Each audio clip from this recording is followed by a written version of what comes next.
Okay, someone says they can't hear us. I think they need to connect their audio. All right, let's just respond to them. Please connect your audio. All right, that should be fine. Okay, so I was highlighting that last week, when we met last week, we did an introduction to what economics is all about, right? I hope you still remember what we discussed in our last lecture. So we highlighted that economics is a social science, and when we say something is a social science, we are basically saying that it is the study of people, or it is the study of human behavior. That's what we mean when we say something is a what? When we say something is a social science. Okay. We're just saying that something is what? It's more aligned to the study of human behavior, right? So when something is about the study of human behavior, we ask ourselves, what type of behavior are we going to be studying? And we highlighted when we met last week that when we're looking at economics, we're looking at the study of choices. But why are people making choices at the end of the day? And then we said that people make choices because of two major reasons. That is why people what? Am I still not audible? I see some people are saying they can't hear me, or it's on their side. I can hear you loud and clear, sir. Yeah, I can hear you too. Even none of my side, I can hear you. Okay, so I think it's on their side. I can hear you. All right, wonderful. I think it's on their side. All right. They must actually leave the meeting and then reconnect and then click on Wi-Fi and audio. Okay, let's just put it in the chat there. Please leave meeting and then reconnect and then click on Wi-Fi audio when you reconnect. I hope that will help them.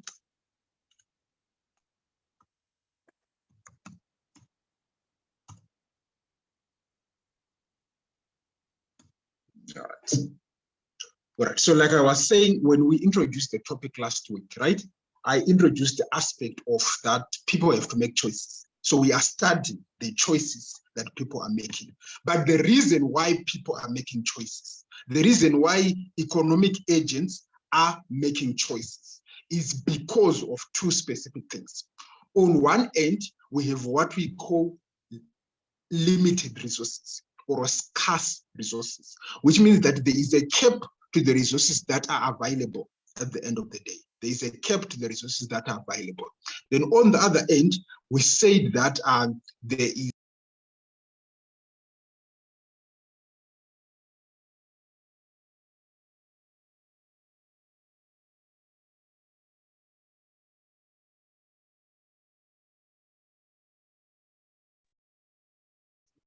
we said that there is unlimited ones that people are going to be facing on a daily basis. Unlimited ones, we're basically saying that people want everything.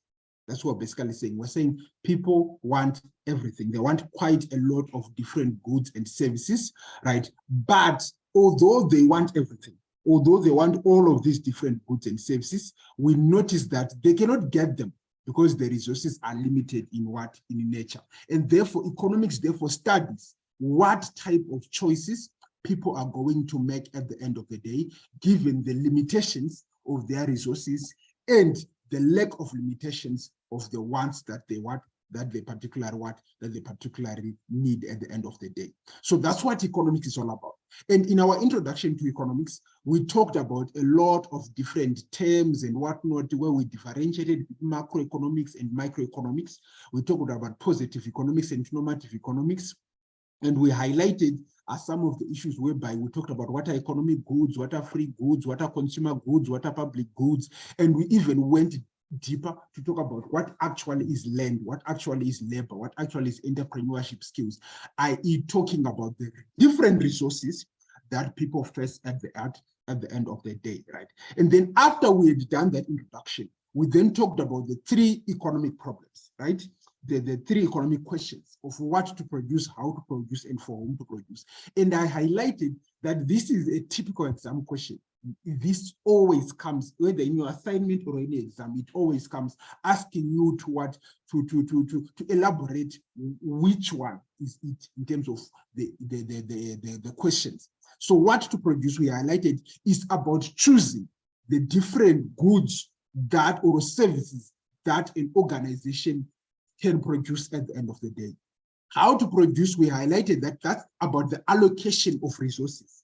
We are saying between land, labor, entrepreneurial skills, and capital, how do you mix and match? How much of each of the resources do you use in the production process? And then the issue of for whom to produce, we highlighted that is an issue of distribution. How do we distribute the various goods and services once they've been produced at the end of the day?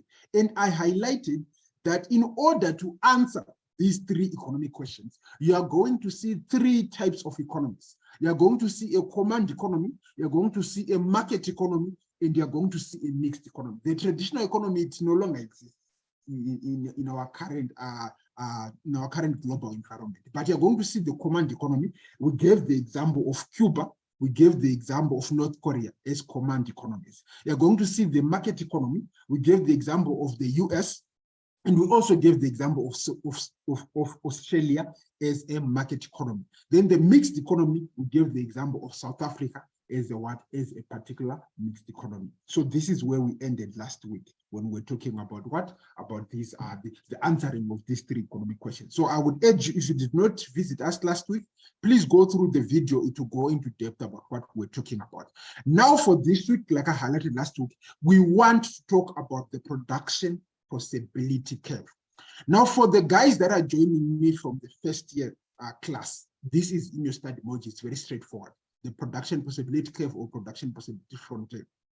Then for the guys that are joining me from advanced diploma in business management, you won't find this in your study guide. However, it is part of your recommended reading, which is in your textbook. And the fact that it's not in your study guide does not mean that you will not see questions from this particular topic in your exam or in your assignments. It's a very favorite topic for lecturers. So please don't ignore it because it's not in your study guide. It's part of your recommended readings within your within your textbook. When you are studying economics, you are going to see a lot of graphs and you're going to see some calculations. It might be a lot, it might not be a lot, but you're going to see graphs and calculations. Now, the reason why we use graphs and calculations in economics is so that we can explain theory much further. So the theory that I explained to you guys last week is what I'm going to do today. But the only difference is I'm now looking at it from a mathematical point of view and from a graphical point of view. So we are still going to be looking at scarcity. We are still going to be looking at choice. We are still going to be looking at opportunity cost, but we are only now looking at it from mathematics and from a graphical point of view, trying to explain those same concepts from an illustrative point of view. Now, for us to do that, the first thing that we're going to do is we're going to assume. Now, I want you to think about this. We are going to assume. Now, economics, for it to be palatable or for it to be understandable, you need to make assumptions. So there is a key term that we use in economics. It's what is called a key assumption. The key assumption is called ceteris paribus. We will talk more about ceteris paribus when we do demand and supply. But ceteris paribus in economics simply means holding all other things constant. Or in layman's terms, we are saying, if nothing else happens, this is going to happen. We are holding all other things constant. We are ignoring all the other information that is around us. So that's an assumption that we make in economics. Another assumption that we can make in economics, for example, is we can say we are operating within a closed economy. That's another example of an assumption that we can make. Is there someone with a question? I see someone is raising up their hand. Is that a question?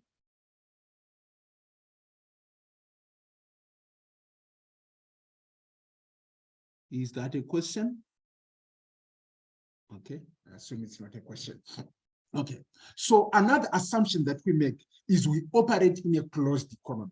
So when I use the word closed economy, what I am simply saying is we are ignoring that South Africa has relationships with Botswana, has relationship with Lesotho, has relationship with Eswatini, has relationship with Mozambique, with the Gambia, with all of these different countries, right? We are saying that we are only considering that there is only one country in the whole of the world, and that country is South Africa.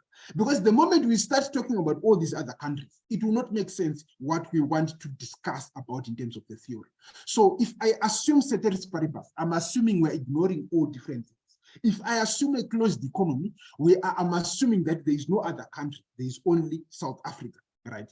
Then I'm going to assume that the factors of production are fixed, right? When I say the factors of production are fixed, I'm saying we cannot increase the land that we have, right? So land can be increased. For example, South Africa can increase land by, going to war and winning another country. That's one way of winning land. Just, the unfortunate things, our past, colonialism. That's how other countries were increasing their land, increasing the resource called land. So you can increase land, but let's assume that it is fixed. So we're assuming that land is fixed. We're assuming that labor is fixed. The population is not going to increase. We're assuming that capital is fixed. We're assuming that the number of entrepreneurs that exist within an economy is fixed. So that's an assumption that we are making. And then further than that, let's assume that there are only two things that we need. For now, let's say computers and test books. We're going to use different examples, right? We can say, oh, I think we're going to produce wheat and computers, or we are going to produce cars and clothes. It's just an assumption. So we are saying that South Africa only produces two things. They produce computers and they also produce test books. So those are the two products that South Africa can produce. So these are assumptions. The reason why we need assumptions is for the theory to make sense. That's why we use the what? Ceteris paribus. So I'm going to ask you now a question. If South Africa can produce only computers and testing books using the resources that it has, how many computers do you think South Africa would produce if they use all of the land, all of the labor, all of the entrepreneurs, all of the capital that exists in South Africa? How much of the computers do you think they can produce? And if your answer is, oh, I think they can produce 9 computers, I want you to check at the bottom of my screen there. This one. I think they can produce 9 computers. Remember what I said, they are using all of the resources. So if they use all of the resources towards computers, which means test books are what? Are 0, right? So they are producing 9 computers and 0 test books because all of the resources are going towards the production of computers. But what if they do something opposite? What if they say, we want to only produce test books? We don't want to produce computers. Then we say, oh, they're going to produce 70. This can be millions. Don't worry about whether the figure is fictitious or whatever. This can be 70 million or 70 billion, doesn't matter. But we are saying that they can produce 70 test books if they use all of the resources. But how many computers do they get? They only get 0 computers. Why? Because they're using all of the resources towards test books. But in any normal country, right? In any normal country, they are not going to do that. They are not going to produce everything. They're not going to produce one thing and ignore all of the other things. So let's get out of our example for a moment. So in South Africa right now, we produce cars, we produce clothes, we produce food, we produce wheat, we produce flowers, we produce all of these different things. That is what is normal. So if we're saying that is what is normal, so these are extremes where we are saying they are using all of the resources to produce test books or all of the resources to produce computers, which means normally they are going to produce some computers and some test books, right? Normally they are going to produce some clothes and some food. They're going to produce a little bit of one of the other two things. So according to this table, now this is, remember, this is an example, it's fiction, right? We are saying that if they only produce one computer, then they have to produce 69 textbooks. If they produce 5 computers, then they produce 55 textbooks. If they produce 7 computers, then they produce 39 textbooks. So there are a couple of things that you are going to see from this table. Right? There are a couple of things that you're going to see from this table. The first thing that you are going to see from this table is the issue of what we call choice. So this combination here, right? We can call it combination number A, where there are only textbooks but 0 computers. This combination here, we can call it combination number C, where there are 68 textbooks and 2 computers. So all of these combinations, we can put different markers. This is combination A, combination B, combination C, combination D. But guess what?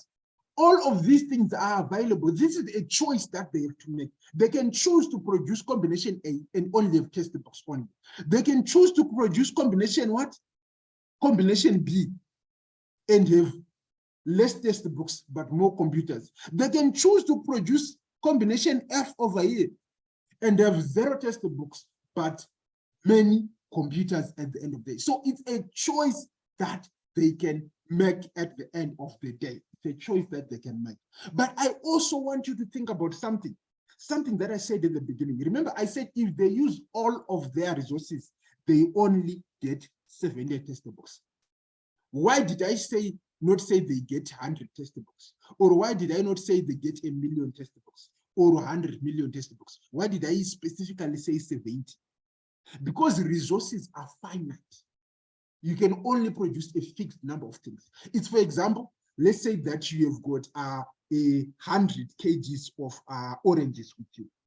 You can only produce a finite number of liters of breakfast blend juice from those oranges. You cannot produce 1 million liters of juice from 100 oranges. You cannot. You can probably produce maybe 10 liters of juice because the resources are finite in nature.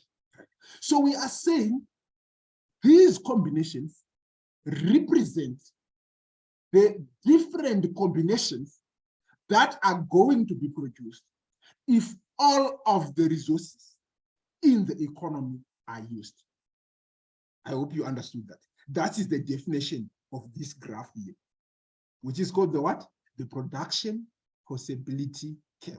That's what it's called, the production possibility curve or production possibility frontier, right? PPF or PPC. It depends on the textbook that you're using. So some textbooks say PPF, some textbooks say PPC. So the production possibility frontier, which is this line over here, I'm going to put it in red. This line over here represents all of the different combinations of the goods or services that can be produced in an economy given full utilization of all of the resources. I want you to get there. Using given full utilization or of all of the resources. We are saying we have used all of the resources. So remember from our what? From our table, we said if they use all of the resources to produce computers, how many computers do they get? They get 9 computers, but how many textbooks do they get? They get 0. If they use all of their resources to produce textbooks, how many textbooks do they get? They get 70 textbooks. And how many computers do they get? They get 0 computers. If they choose any other combination in between, it's now just a matter of asking, where is that combination at? So for example, if you come here, maybe this is combination number C, you can now say at combination number C, they are getting 7 computers, but they're also getting 50 textbooks. So they can definitely choose what they want, whether they want combination A, whether they want combination B, whether they want combination C, whether they want combination G, whether they want combination C, E, whatever it is, they can particularly choose as an economy. But at the end of the day, what we are saying is this line represents the maximum products, the maximum goods and services that can be produced by an economy given the full utilization of the resources of that particular economy. So is the maximum given full utilization of the resources of that particular economy. So that's the definition of a PPC or of a PPF. So now, the first thing that a PPF definitely shows you, right? The first thing that a PPF definitely shows you is the issue of scarcity. That's the first thing. So if someone was to tell you, can you please show me how do I illustrate scarcity on a PPF? We are saying this line represents the maximum. That's what I'm saying. This line represents the maximum, which means everything outside the line, everything here outside the line is scarce. It's not possible. I cannot produce here. I cannot produce here. I cannot produce here because of scarcity, because this is the maximum that I can produce. This line here represents the maximum that I can produce. I can produce anything inside or anything on the line. I can do that. But anything outside the line, I cannot produce it. So if someone was to say, using the PPF, show us where scarcity is. It is anything that is outside. If there's a point G like this over here, this is scarcity. If there's a point E over here, this is scarcity. Anything outside the PPF represents scarcity. That's a typical exam question, a typical assignment question, where the lecturer says, of all of the points on the PPF, show me the one that represents scarcity. So that is how you show scarcity on the what? On the PPF, right? PPF or PPC, it represents production possibility frontier or production possibility curve.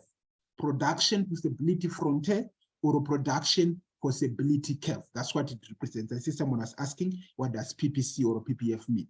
All right. Okay, let's go to the next one. So I've shown you how you represent scarcity, right? So let's go to the next one.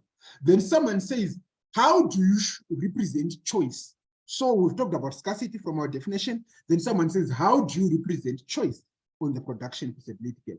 Choice is the movement along the production possibility curve. So like I said, there are many points on the production possibility curve, right? We can come over here and say, this is F, right? And we can come over here and say this is E. And we can come over here and say this is L. We can come over here and say this is M. We can come over here and say this is Z. So these are all different combinations that you are free to choose as an economy. These are all of the different combinations that you are free to choose. But we are saying you have to choose one, because you cannot produce everything like that. You have to choose one particular combination. So you choosing A is you are making a choice because of scarcity. You choosing B, you are making a choice. You choosing Z, you are making a particular choice as a what? As an economy. But whenever you make a choice, remember what we said, whenever you make a choice, you are going to face opportunity cost. And how did we define opportunity cost? We said opportunity cost is the value of the next best alternative forgone. So we are saying here, if you were operating here at A, when you choose to operate at B, there is an opportunity cost. There is something that you had to forgo. There is something that you had to forgo. Now, I want you to listen very, very carefully here. I want to give you an example. So let's assume you started here, right? And we're going to call this point number C, right? We're going to call this point number C. Let's assume that this is your starting point, right? Point number C. And then you move from point number C, you go to point number D. Let's say this is point number D over here, right? This is point number D. So I want you to think what has happened. At point number C, you had 9 computers. Please don't lose me. You had what? 9 computers. And what? And 0 textbooks. At point C, here, if you go down, if you want to count the number of textbooks, it's 0 over here, right? But if you go to point D, you make a choice as an economist. You say, we want to produce at point D. What happens at point D?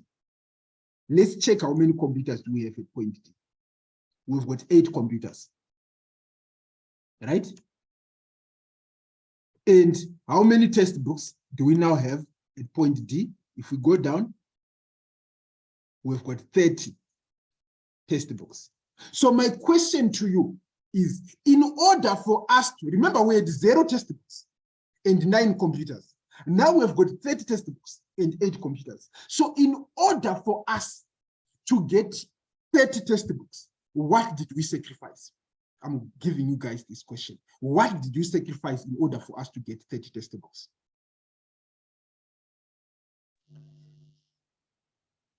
You can send your answer in the chat, or you can unmute if you want to unmute. 1 computer. Someone says 1 computer. That's very, very correct. We have sacrificed 1 computer. So that's opportunity cost. That's how you show opportunity cost on the production possibility curve. Any movement that you make, they attach to it. So here is the interesting thing. All right, can I still go back here? Yes. So I want to show you something that is interesting now. All right. So, all right, let's not use this example. Let me just clear this and then go to a different slide. I want to show you a different, where is it? Where is my slide? All right, so let's talk about this slide. Remember, I said we're going to use different examples. So this slide, we've got an economy, closed economy, same assumptions, but this economy has got an option of either to produce mobile phones or they can produce cameras. That is their option. They can produce mobile phones and they can produce cameras. Someone asked the question there, don't worry, I'll answer you, right? We'll produce mobile phones or cameras, right? That is their options, right? So according to their options, if you check here, remember what I said? The line, this line, that's the PPC or PPF. It represents the maximum goods or maximum products that can be produced given full utilization of the resources. Anything outside the PPC, I said it represents what? Scarcity. Then any movement along the PPC, we said it represents what?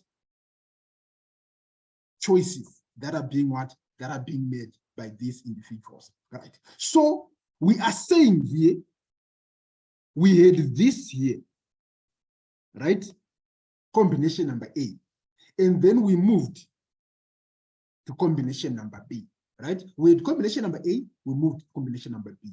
Let's see what was it, combination number A. I'm trying to answer the person that asked the question there. Combination number A, how many mobile phones do we have on combination number A? I'm asking you guys, I want to make sure that we're all following. 10. Sorry, 8 mobile phones. 8 mobile phones, right? So we're saying we've got 8 mobile phones. I hope everyone can see that. We've got 8 mobile phones, right? And then how many cameras do we have on combination number A? 10. We've got 10. We've got 10 cameras, right? 10 cameras, right? So this is combination number A. So we are happy at combination number A. And then we decide, no, but we are no longer happy at combination number A. We want to choose combination number B, right? So when we choose combination number B, when we make a choice, whenever we make a choice, there is opportunity cost, right? But before we calculate the opportunity cost, let's check what is combination number B. So combination number B, how many mobile phones do we have for combination number B? 7. 7. With 7 mobile phones, right? Right? At combination number B, how many cameras do we have? It's 20. 20. 20 cameras, right? So you can already see. So now let's look at mobile phones. Which combination is more mobile phones? Combination number A or combination number B? Combination number B. A. Sorry, A for Combination mobile number phones. Sorry. A is more mobile phones, right? Because A has got 8 mobile phones, while B has got 7 mobile phones. So this means when we move from combination number A to combination number B, are we in agreement that we lost phones? Yes. Yes. But what happened to computers? Did we gain more computers or did we lose computers? We increased. gained computers because we moved from 10 to 20. So whenever we moved the combination from A to B, we gained computers, but we had to sacrifice something. We had to sacrifice the mobile phones. So the question then is, how many mobile phones did we sacrifice in order for us to gain the computers? So the question is, how many mobile phones did we sacrifice? We sacrificed one, right? But how many computers did we gain? 10. We gained 10 computers, right? So this therefore means that our opportunity cost for the 10 computers is one mobile phone. For us to gain 10 computers, we had to lose one mobile phone. Are we together there? Yes. Yes. Now Explain I'm going to- again. Sorry? Please explain again, guys. I can't hear. I'm not understanding this thing. Okay, I want to talk to you directly, right? Let's go back to combination number A.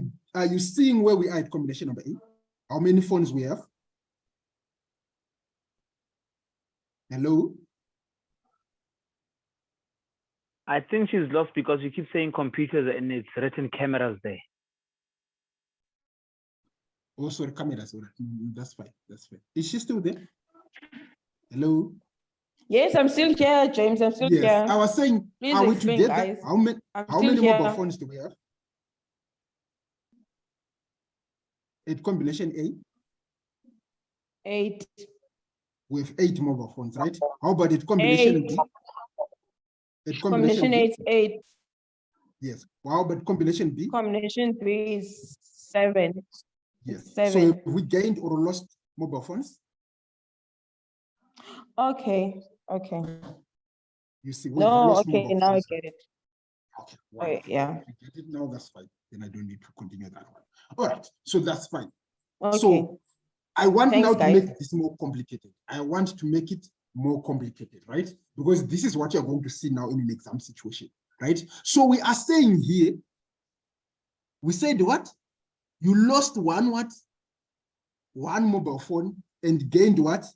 Okay. 10 computers. 10. We agreed on this, right? Yes. Yes. This is what we agreed on. You lost one mobile phone and gained 10 computers. Now, from a mathematical point of view, the question that should be asked is, what is the opportunity cost of one computer? That's the question that you usually get asked. What is the opportunity cost of one computer? Which is now confusing, because remember, you lost one mobile phone, but you gained 10 computers. He's not asking what is the opportunity cost of 10 computers, because the opportunity cost of 10 cameras, the opportunity cost of 10 cameras is one mobile phone. Computer. Opportunity cost of 10 cameras is one mobile phone. Because for us to gain 10 cameras, we lost one mobile phone. But we now go into ratios. Ratios that we did when we were doing mathematics at grade 12, right? Yeah. We are now saying, so what is the opportunity cost of only one camera?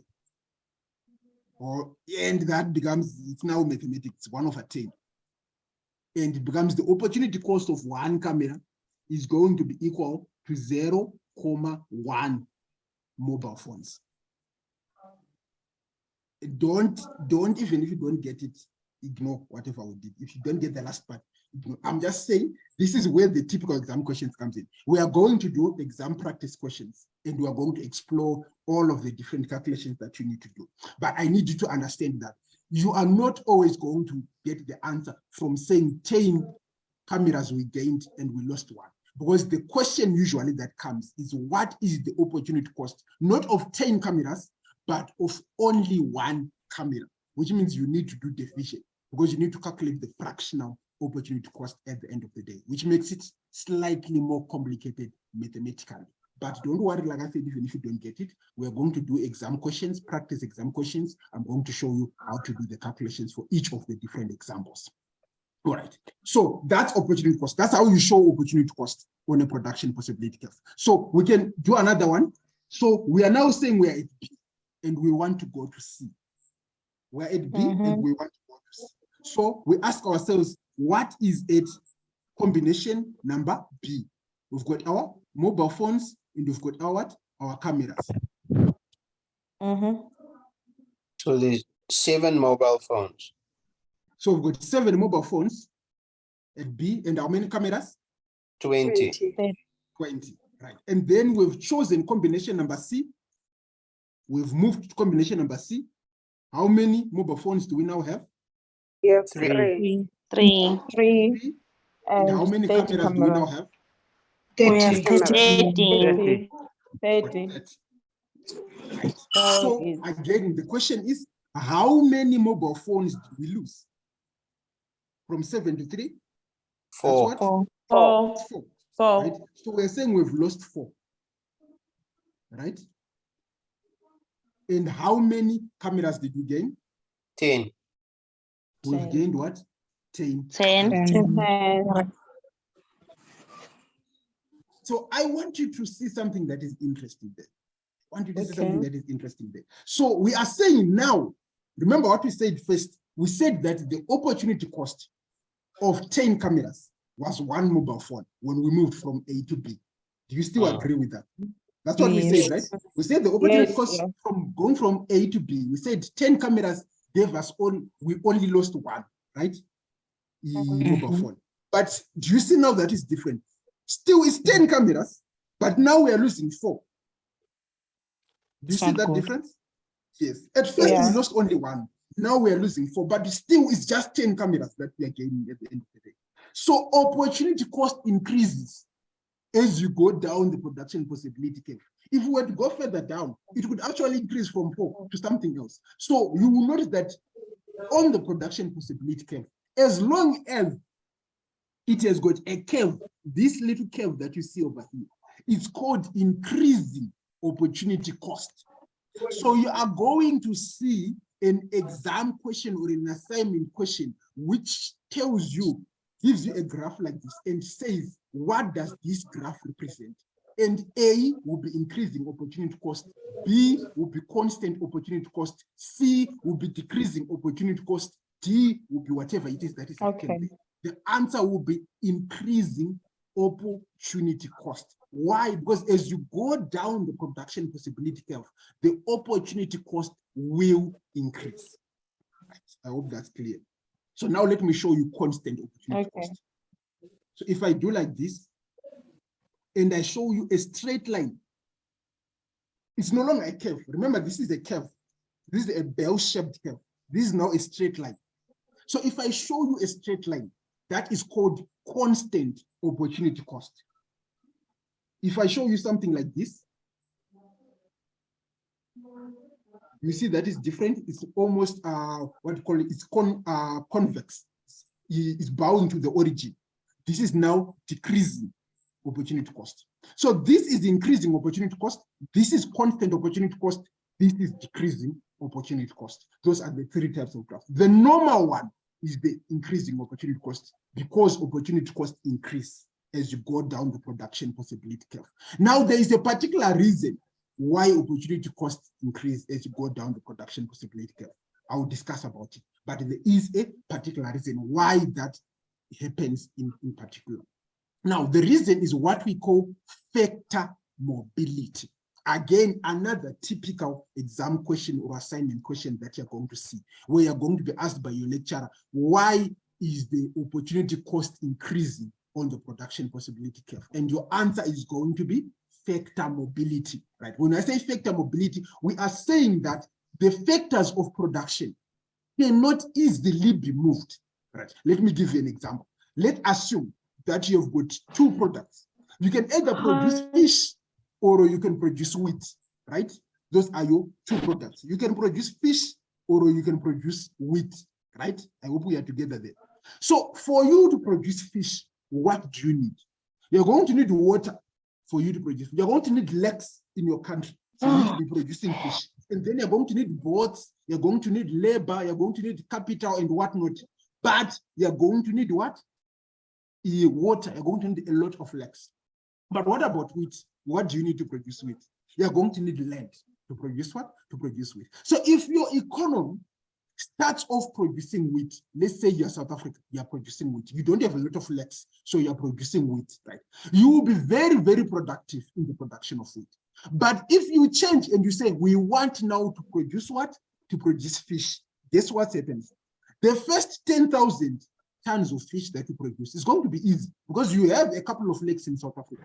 But as you produce more and more fish, you start running out of lakes. You now go to the dams. You start running out of the dams. Guess what happens when you start running out of the dams? You start to convert the land that you have for fish production, which means you now have to create artificial lakes. And artificial lakes are very, very expensive to create for you to produce the weight. So as you try to produce more and more fish, the opportunity cost, the resources that you have to use will significantly increase because naturally you are not able to actually produce fish in bulk quantities. So that's what we say when we say factor immobility. Or let's give an example, Malawi. Malawi is into fish production because they have what? They've got Lake Victoria, which covers quite a large portion of what of Malawi. If you start saying Malawi should produce fish, it's good. They are happy. The cost is very, very low. But the moment they start, we want to do it, guess what? They now have to do like Dubai and create artificial islands within the lake where they can do the wheat production, which is very expensive. So we are saying that as you increase production of the other product, you are going to see you have to use more and more resources that naturally can actually not be used in the production of that. And that is the reason why you have increasing opportunity cost, which is factor immobility, or the factors of production cannot easily be exchanged, or the factors of production cannot easily be moved into the production of a different product. I hope that's clear. It's immobility. It's factor immobility. Immobility with our double M. Factor immobility. Right? You are saying that the factors of production cannot easily be changed or cannot easily be moved into the production of a different product at the end of the day. Right? So I've shown you opportunity cost. Remember, I've shown you scarcity. I've shown you choice. I've shown you opportunity cost on the production possibility curve. Now let's talk about efficiency. That's something again that you can see on the production possibility curve. Now, the first thing is I want you to remember something. I said that this line, this production possibility curve, this thing, I'm going to put it in red again. I said it represents the maximum, right? I said it represents the maximum goods or services that can be produced given full utilization of the resources of that particular economy. Right? So if you as an economy are fully utilizing all of your resources towards production, we call that Pareto efficiency. There is a more complicated way of defining it, where we say it is whereby you cannot increase production of another good without sacrificing production of another good. We'll talk about it another time, right? But we are just basically saying you are using all of your resources. So for you to increase, or for you to get more goods, for you to get more fish, for you to get more computers, you have to sacrifice something else. There's nothing that is lying idle. You have to sacrifice something else. So this means that if you are not producing on this line, if you're not at A, B, C, or anything on the line, you are not efficient. If you're outside the line, I've already explained outside. We said that scarcity. It's not possible for you to produce outside the line. But if you're producing inside the line, like point D over here, this is inefficiency, right? I'll explain why it is inefficiency, but this is just inefficiency. We are saying you are not efficient as an economy, right? Or another term which students usually understand better is what we call unemployment. That's what we're saying, unemployment. So remember, we said that there are 4 factors of production, and labor is a factor of production.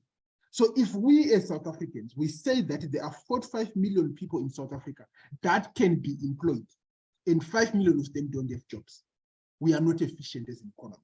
Because there are 5 million people that are sitting at home, that could be working, that could be producing something, but they are not producing something. Therefore, we are not fully utilizing all of our resources. Therefore, we are not producing at the maximum of the economy. Therefore, we are in point D. Therefore, we are Pareto inefficient. Therefore, there is unemployment within our economy of what? Of South Africa. So if someone says, show unemployment on the PPC, you just come inside the PPC and you put a little point there, and you say this is E, that's unemployment. Or you can come over here and say this is F, this represents what? Unemployment, because it's within, it's inside. It's not on the line, but it's inside the production possibility curve. So that's inefficiency, unemployment, Pareto efficiency, all explained by the production possibility curve. Now I said that I'm going to show you something just for the sake of, to help you out understand what we are saying. So let's introduce here point number F. James, can Why you we please say explain again? I don't understand what you're saying. It's fine, don't worry. James? Don't worry, I'm explaining again. That's what I'm doing. All right. So we are saying we've got point F here, right? I'm hoping all of you can see point F, right? So at point F, if I was to ask you, right, this is point F.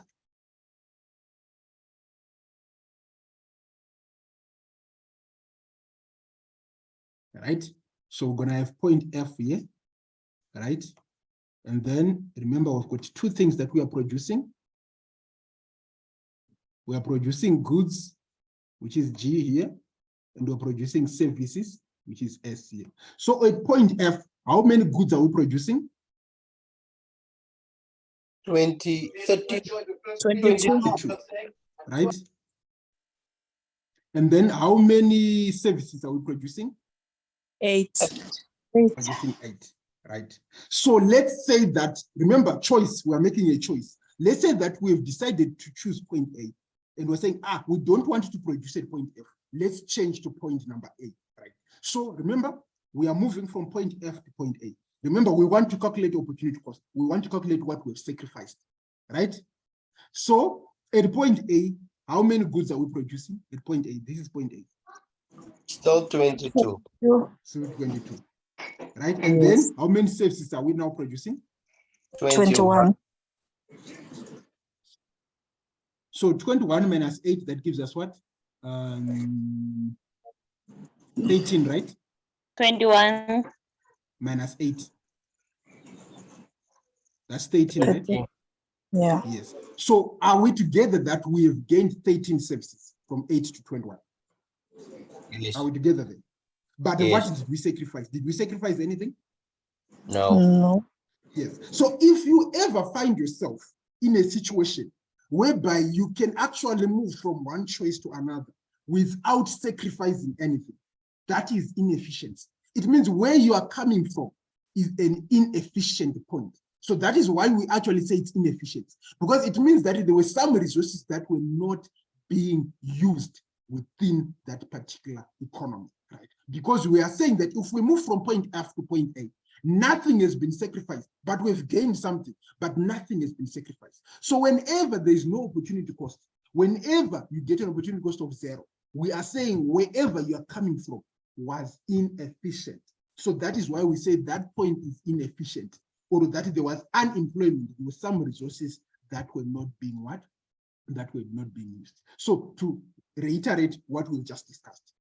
Number one, if you are producing on this line, remember what this line is. This line is the PPC. That's what we call the PPC or PPF, according to your lecturer. He likes using the word PPF. If you are producing on that line, we say you are efficient. They usually use the word Pareto efficiency. Why? Because you are producing the maximum possible using all of the resources. If you are producing outside this line, you are not able to do that. It's not practical. It's not possible for you to produce outside the line because of scarcity, because you don't have the resources to go outside the PPC, right? And if you are within the PPC, like point D over here, we call this inefficiency or unemployment. We are basically saying that there's no opportunity cost here, because you can actually increase without any cost to you. So this is inefficient. Whenever you are within, this is inefficient. Then if you move from point A to point B, we said this is a what? This is a choice that you are making. And whenever you make a choice, you have to have opportunity cost, which you can calculate by subtracting the changes that are happening from the what? At the end of the graphs. So that's how you describe the PPC. There's two more things left on the PPC that we need to talk about. But that is how you talk about the what? The PPC, right? So this thing here, this one here shows you a lot more of the other stories, but let's not talk about this one. It might end up confusing you. All right. So in short, we talked about full utilization of the resources, which gives us the PPC. We talked about movement along the PPC, which gives us choice. We talked about the cost whenever you move from point A to point B to point C to whatnot, the opportunity cost, which you can calculate, right, from the PPC. We talked about people that are looking beyond the PPC, and we said that is scarcity because it's not possible.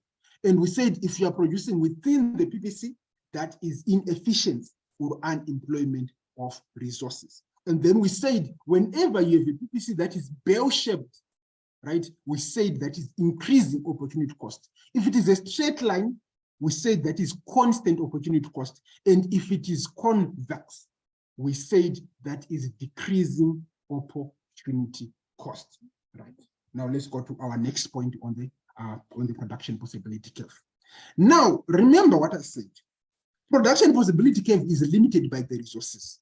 It's limited by land, labor, capital, and entrepreneurial skills, which means that changes in the resources will result in a movement of the PPC. Changes in the resources will result in a movement of the PPC or will result in an increase in the possible production. Remember what PPC is, production possibility. It increases the possibility of production if your resources are going to what? To increase. So therefore, if you look at this diagram here, I've highlighted that you've got an old PPC, which is the red line, and you've got a new PPC, which is the, I don't know what color that is, blue. Sorry, green and blue for me, the same thing, bit of color blind. So that's blue, right? I'm assuming it's blue anyway. So there are two reasons why the PPC can shift. The first thing is growth of resources. The second thing is improvement of technology. Now, let me start with the growth of resources. Now, remember, we said labor. Labor is a what? Is a resource, right? We said labor is a resource, right? So I want you guys to answer me. If South Africa has got 65 million people today, right? And then 10 years from today, there are 85 million people. Right? What do you think happens to the PPC? What do you think happens to production? We had 65 million people today, and then because people give birth and whatnot, in 10 years' time, we've got 85 million people. What do you think happens to production? It increases. It increases. Yes, that's very correct. It increases because the population has increased. The resource called labor is what? Is increased. So think of the same thing on all of the resources. If the resource called capital increases, then the PPC will increase. If the resource called land increases, then the PPC increases. So the only issue that is there is how tricky your lecturer puts the situation to you, right? How tricky the lecturer puts the situation. So the lecturer might tell you, for example, that South Africa has discovered some new islands off the coast of Cape Town, which it has claimed. What happens to the PPC? You tell me. South Africa has discovered some new islands off the coast of Cape Town, which it has claimed. What happens to the PPC? Would increase. It increases. It increases. Yeah. Okay. Yeah, Good. the Let me land. give you another example. I'm sure you guys know what immigration is, right? So Yeah. when we say immigration, that's people coming in. If we say immigration, that's people going out. So let's say that the UK, because it wants labor, has started a program whereby if you are from South Africa and you want a job in the UK, you can easily get a job. And people respond positively to the new policy in the UK. And we see that there is a 20% upsurge in emigration to the UK from South Africa. What do you think happens to the PPC? Decreased. It The decreases, UK yes. ones increases. Yes, because we're saying what And ours people like decrease. going to the UK to work. So if they go to the UK to work, we have less labor in South Africa.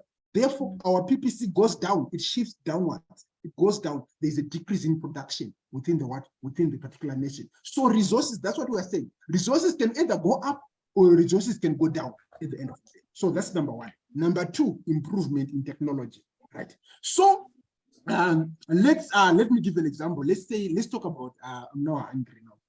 It's 8 o'clock. let's talk about food, right?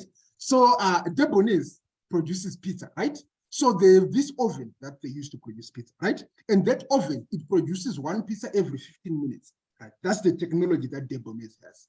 And then, one of the scientists at Debonairs or one of their managers comes up with an innovation. Now they can produce one pizza every 7 minutes. That's an improvement in technology. They could produce one pizza every 15 minutes. Now they can produce one pizza every 7 minutes. What do you think happens to production? The production increases. Increases. Yes, that's very correct. The Twofold. production increases. Yes, because the technology has improved, which means we are producing more. Yeah. So if we're producing Oh, yes. more, there is going to be an increase in the production at the end of the day. So that's what we are simply saying. So improvement in technology, increase PPC. Improvement in growth in resources, increases PPC. The opposite also holds true. But now there is a tricky thing that we need to discuss. I think that will be the last thing for today. Yeah, that will be the last thing for today. Just give me maybe 5 minutes, we should be done. That's the last thing for today. Now, when we talk about technology, right? When we talk about technology, all right, let me do this. Let me do it this way. Sorry, let me do it this way. Let me just use this slide. I want to show you two things and then I'll explain. I want to show you two things and then I'll explain.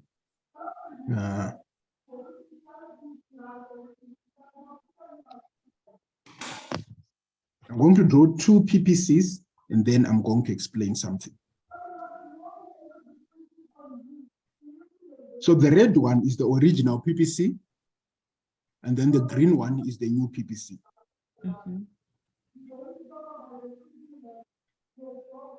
Okay, do you see that both these PPCs have changed, but they've changed slightly differently from the way they've changed, right? So one PPC completely moved, then the other PPC moved on only one side. Do you see that?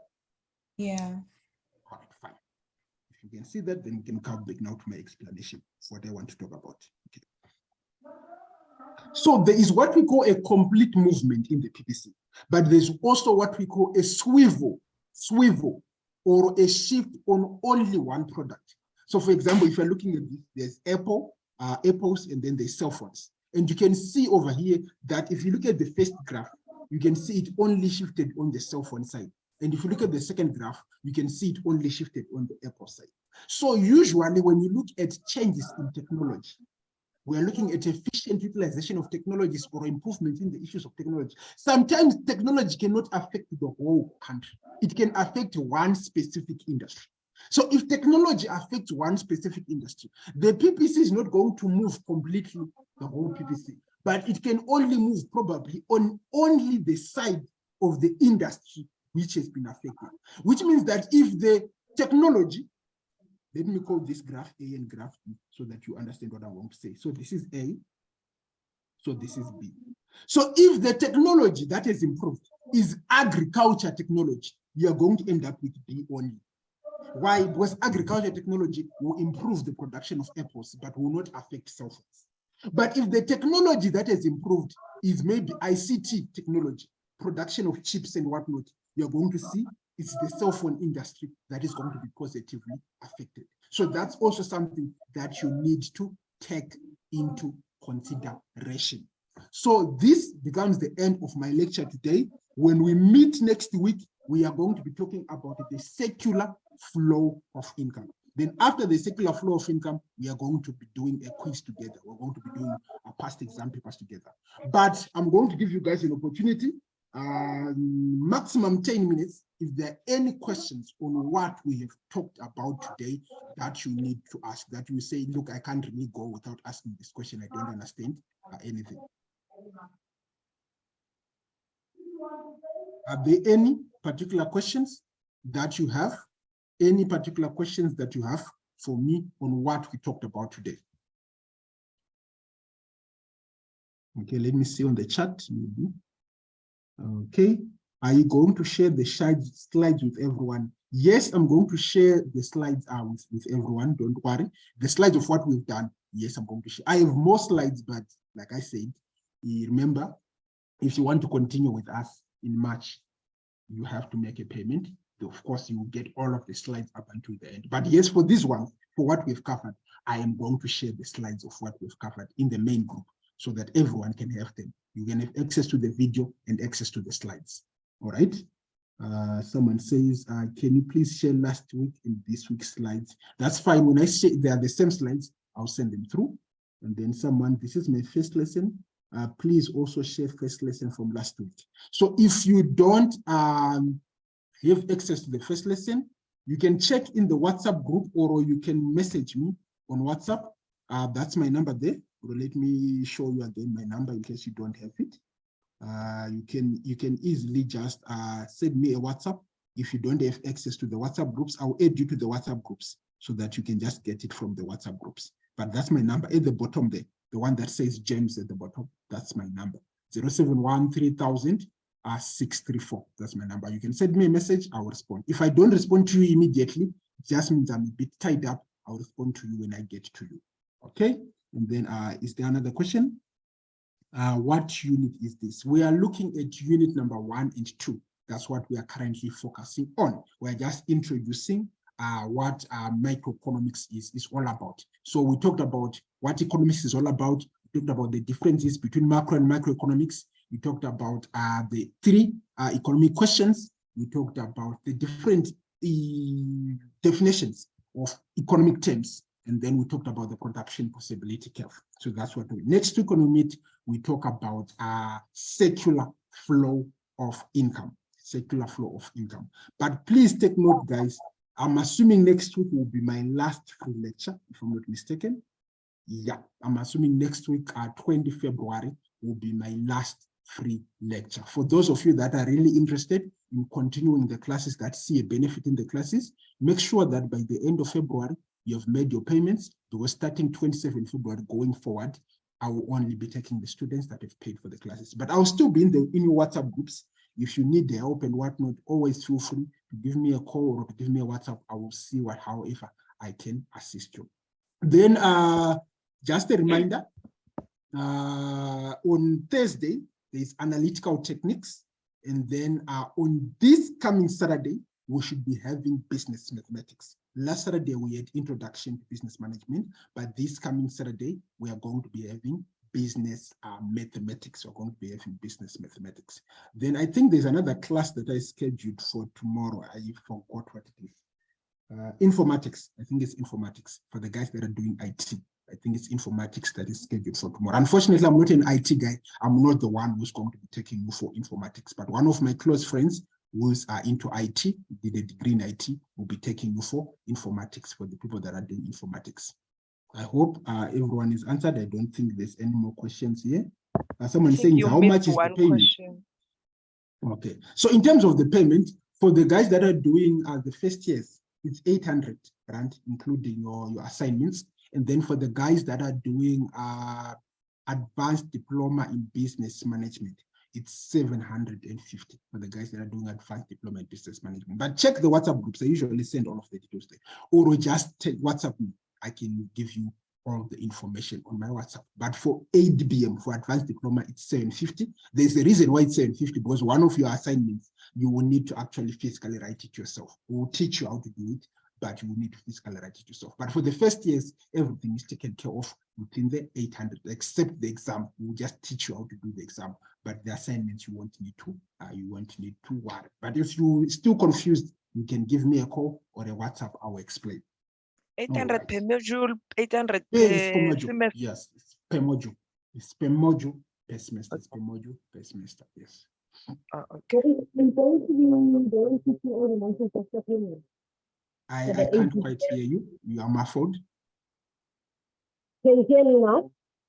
You're still a little bit down, but try to speak again. Okay, I'm asking if are you going to be the one who's going to be teaching all the modules for AGPM? No, I'm not the one presenting all the modules. I present mainly economics. I also present an introduction to business management. Those are my specialties in this semester. In the second semester, I take you for financial reporting and analysis, and usually I also take you for economics in the second semester. The other people that will be presenting, it will be my friends, my colleagues who are specialists in their specific areas, because I don't want to teach you things that I'm not a specialist in, but they are very good. We have been working with students for a while, so I'm sure you will not have problems. Those that attended analytical techniques already know that the people that I'm giving you, they're solid people. They don't have any issues. All right. So yes, monthly payments are possible. Like I said, all the issues of payments, the best advice that I can give you is WhatsApp me. You have my number, WhatsApp me. Let's talk one-on-one on the issues of payments. Because if you're already interested in payments, which means you're not a bother to me. You are my client. So WhatsApp me, let's talk one-on-one on the issues of payments. It's easier to talk rather than in a group. People misunderstand whenever we talk in groups. So WhatsApp me so that we can clarify each other if you're willing to pay for the classes. If you are not willing to pay for the classes, I understand, finances can be tight for everyone, but at least the free classes, I hope they've opened up your mind in terms of how you're going to do your reading plan and whatnot. Okay. So the class for advanced management principles tomorrow, is it still on? Yes. Yes. Advanced management principles. Yes, we have a class tomorrow for that. Correct. Okay, thank you, sir. All right, thank you. So you see, I have a lot of different classes. I have quite a lot of different classes. So if you need help, don't worry. SMS me, work it out. If I don't have the class, I'll tell you that this specific class, I do not have it. But nevertheless, I may still be able to assist you because I do have a lot of different tutors that I work with, that I've worked with for the last 6-7 years that do quite well in some of these subjects. All right. Then, as usual, please beware scammers out there. People can steal your money. Try to, if you are going to use a tutor who is not me, verify them first. Just my advice. Please just verify whoever you are paying your money to and whatnot, so that you don't end up being swindled of your money. There are so many, bad tutors out there in terms of taking people's money and whatnot. All right. So thank you guys for coming in. I hope you have a pleasant evening. We shall see each other. I think for me, most likely there's a class that I might do on Thursday. I'm not really sure, but we shall see each other when we see each other. I will post in the groups whatever information that we need. I will send the link to the video maybe after about 15 to 20 minutes once it's on YouTube. Please subscribe to the channel. Good night. Thank you. Good night. Thank you. Okay, thank you, Thank Pratik. you. Good night. night. Thank you Good night. guys. Bye. You.